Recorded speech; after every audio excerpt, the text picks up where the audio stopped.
पाकिस्तान के साथ जारी तनाव और युद्ध जैसे हालातों के बीच देश का विदेशी मुद्रा भंडार भी कम हो गया है।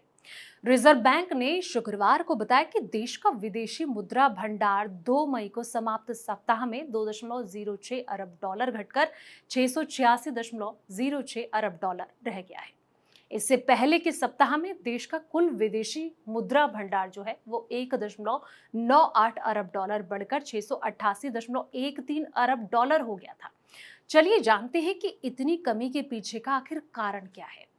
नमस्कार, मैं हूं संध्या बिष्ट और आप देख रहे हैं द इकोनॉमिक टाइम्स हिंदी।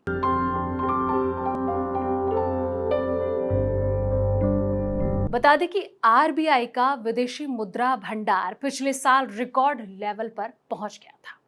सितंबर 2024 के अंत में विदेशी मुद्रा भंडार जो है वो 704.89 अरब डॉलर के सर्वकालिक उच्च स्तर पर पहुंच गया था। रिजर्व बैंक की तरफ से जारी आंकड़ों के मुताबिक 2 मई को समाप्त सप्ताह में विदेशी मुद्रा भंडार का एक प्रमुख हिस्सा विदेशी मुद्राओं का होता है। ये भंडार 51.4 करोड़ डॉलर बढ़कर 581.18 अरब डॉलर हो गया। इसका मतलब है कि भारत के विदेशी मुद्रा भंडार में भले ही गिरावट आई हो, लेकिन फॉरेन करेंसी बढ़ गई है। आरबीआई के अनुसार डॉलर के संदर्भ में उल्लेखित विदेशी मुद्रा स्थितियों में विदेशी मुद्रा भंडार में रखे गए यूरो, पाउंड और येन जैसी गैर अमेरिकी मुद्राओं की घटबढ़ का प्रभाव जो है वो शामिल होता है।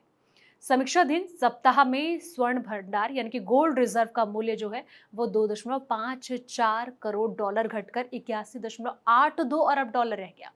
इसके अलावा विशेष आरण अधिकार यानी कि एसजीआर 3 करोड़ डॉलर घटकर 18.56 अरब डॉलर रह गया। इसी तरह अंतर्राष्ट्रीय मुद्रा कोष यानी कि आईएमएफ के पास भारत का आरक्षित भंडार जो है वो 30 लाख डॉलर घटकर 4.51 अरब डॉलर रह गया। किसी भी देश की अर्थव्यवस्था को स्थिर रखने के लिए विदेशी मुद्रा भंडार का होना बहुत जरूरी होता है। इसका जो मकसद है वो किसी भी आपात स्थिति में देश के आयात को सुचारू बनाए रखना होता है। और कहीं ना कहीं आरबीआई के गवर्नर ने पिछले दिनों कहा था कि भारत का विदेशी मुद्रा भंडार जो है वो 11 महीने से भी ज्यादा समय के आयात बिल को पूरा करने के लिए पर्याप्त है।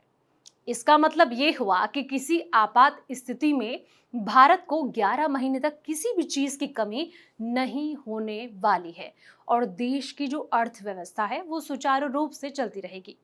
बता दें कि विदेशी मुद्रा भंडार के मामले में भारत चौथे स्थान पर आता है।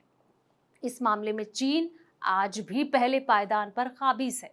उसके पास करीब 3,571 अरब डॉलर का भंडार है, जबकि दूसरे पायदान पर जो है वो जापान आता है जिसके पास 1,238 अरब डॉलर का विदेशी मुद्रा भंडार है।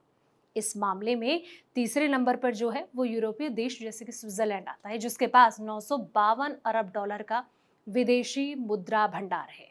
इसके बाद भारत का नंबर आता है और पांचवें पायदान पर रूस काबिज है। बता दें कि रूस के पास 620 अरब डॉलर का विदेशी मुद्रा भंडार है। तो जिस तरीके से भारत का इस बार विदेशी मुद्रा भंडार में कमी आई है, देखना ये होगा कि इस वॉर के दरमियान आगे की क्या स्थिति नजर आती है। फिलहाल इस वीडियो में इतना ही। जानकारी भरे ऐसी तमाम वीडियोस के लिए आप देखते रहें द इकोनॉमिक टाइम्स हिंदी।